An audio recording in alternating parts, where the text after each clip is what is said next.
یکا یاد رکھو، آئے نہیں ہیں بھیجے گئے ہیں۔ آنے میں خود کی ذمہ داری ہوتی ہے، بھیجے جانے میں ان کی ذمہ داری ہوتی ہے۔ کیا کہنا؟ تو آئے نہیں بھیجے گئے ہیں۔ اور یہ بچکانی حرکتیں اس کے سامنے کرو جو کچھ نہ جانتا ہو۔ معین الدین نے 2 انگلیوں کے بیچ میں 7 طبق زمین و آسمان دیکھ کر یہاں قدم رکھا ہے، تم اسے نہیں ہلا سکتے۔ کیونکہ عطائے رسول فی الہند کا نام غریب نواز، مصطفیٰ کے پاورفل طاقتوں کے اس فرستادہ ولی کا نام غریب نواز، قطب الدین بختیار کاکی کے دلوں کے سکون کا نام غریب نواز، حضرت خواجہ عثمان ہارونی کے مجاہدات کے اعتماد کا نام غریب نواز۔ کہا تو بچکانی حرکتیں کر رہا ہے۔ ایک دن جلال آ گیا، یہ مان نہیں رہا تھا، 1-2 مرتبہ سمجھایا لیکن مانا نہیں۔ تو ایک دن جلال آ گیا غریب نواز کو، ارشاد فرمائے ادھر راج پتھورا ادھر آ۔ ہاں راج پتھورا نہ رہا، 50 راجن کے طاقت رکھت رہا۔ 50 راجاؤں کی طاقتیں پر وقت اسے حاصل تھی ہندوستان میں، اور دہلی سے لے کر کے اجمیر تک، وہاں سے لے کر کے افغان کے بارڈر تک، یہ کاٹھیا وار گجرات، یہ ساری چیزیں سب مٹھی میں تھی۔ 50 راجا اس کے ہاتھ کے نیچے تھے، راج پتھورا کے 50 راجا۔ ایک دن آپ نے جلال آ گیا، آپ کو ارشاد فرمایا ہے جہاں میں نے تجھے اسلامی سلطنت کے امیر شہاب الدین غوری کے ہاتھوں گرفتار کروا دیا۔ اتنا جملہ کہنا تھا، خراسان میں حضرت شہاب الدین غوری قیلولہ کر رہے تھے، دوپہر کا کھانا کھا کر آنکھ لگی تھی، اٹھ کر بیٹھ گئے، کہا لبیک یا سیدی میں آ رہا ہوں۔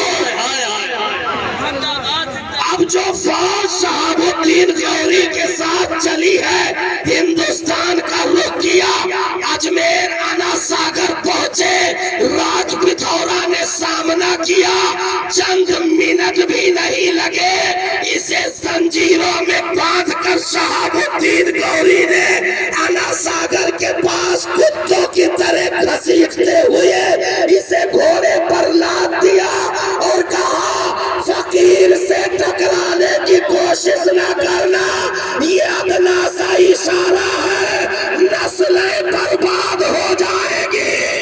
کیا بات ہے، واہ واہ واہ واہ، زندہ باد زندہ۔ 50 راجاؤں کی طاقتیں رکھنے والے کو 1 منٹ میں وہ غریب نواز جو حسین کے نوکروں کے ایک ادنا سے خاندان کے نوکر کا نام ہو، جس نے کہا ہو کہ دین بھی ہے حسین، دی پناہ بھی ہے حسین، اس غریب نواز کی طاقت تو حسین آدم کے قوت و طاقت کا عالم کیا ہوگا ریتے کربلا پر۔ ہم نے کہا بہت ساری بندشیں تھی صاحب، بہت ساری بندشیں تھیں، اگر ایک بھی بندھن آزاد ہوا ہوتا تو شام کے درباروں سے لے کر کے دمشق کے بازاروں تک لاشوں کے جنگل دکھتے۔ کیا بات ہے، کیا کہہ، بہت ساری بندشیں تھیں، جب مولا علی اکبر کے جوان نشے کو امام علی مقام میدان سے گود میں لے کر کے خیمے کی طرف چلے ہیں۔ علامہ جریر طبری نے لکھا ہے کہ آپ کے قد لمبے ہونے کی وجہ سے دونوں پیر ریتے کربلا پر گھسٹ رہے تھے، اور میدان سے خیمے تک 2 لکیریں بنتی ہوئی جا رہی تھیں، اور امام پاک اپنے جوان بیٹے کو گود میں لیے ہوئے خیمے کی طرف بڑھ رہے تھے، بار بار آسمان کی طرف دیکھ رہے تھے۔ مالک زندگی کی کمائی بھی دے دی، تھوڑی سی آزادی مل جائے۔ زندگی کی کمائی تو لٹ گئی، تھوڑی سی ڈوری ڈھیل ہو جائے، پھر مالک علی کے لقمے کھائے ہوئے شیر کی طاقت کیا ہوتی ہے، مصطفیٰ کے لعاب دہن کو پینے والے حسین کی جرات کیا ہے۔